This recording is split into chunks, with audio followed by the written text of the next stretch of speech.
Lateral ventricles, there are 2 in number present in each cerebral hemisphere, and each lateral ventricle is divided into 4 parts. The most anterior part, which is present in the frontal lobe, is the anterior horn of the lateral ventricle. Posteriorly, it continues with the body of the lateral ventricle. Lateral ventricle continues with the posterior horn, and inferiorly with the inferior horn of the lateral ventricle. We have to appreciate the structures which form the important relationship of the boundaries of all 4 parts of the lateral ventricle: anterior part, body, posterior horn, and the inferior horn. The anterior horn of the lateral ventricle extends as far as there is the interventricular foramen. So roughly this part is the anterior horn. It has a roof, floor, and the medial wall. The roof is in a relationship with the corpus callosum, and it is limited anteriorly by the genu of the corpus callosum. The floor is related to the rostrum of the corpus callosum, and laterally it is related to the caudate nucleus. Medial wall is limited by these or forms relationship with the septum pellucidum and the anterior columns of the fornix. The body of the lateral ventricle continues from the anterior horn posteriorly to the posterior horn. It has a roof, a floor, and the medial walls which face each other. The roof is in relationship with the corpus callosum.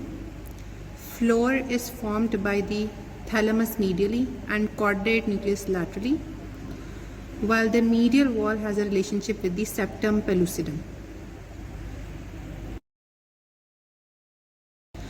Posterior horn is found in the occipital lobes of the cerebral hemispheres. It has a roof and lateral wall which are continuous with each other, and the medial wall which face each other.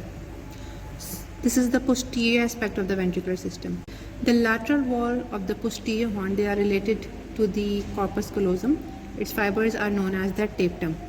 And if we move laterally, they are related to the optic radiations.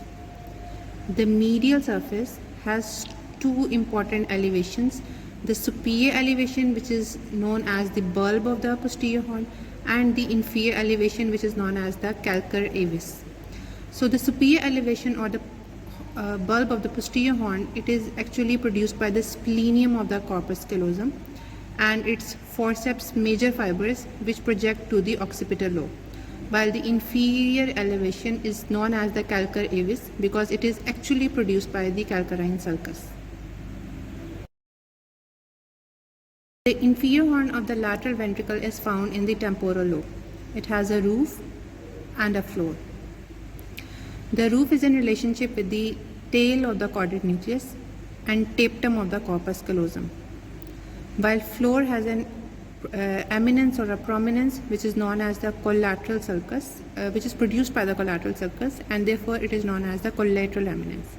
Just medial to this, there is a relationship with the hippocampus and the parahippocampal gyrus.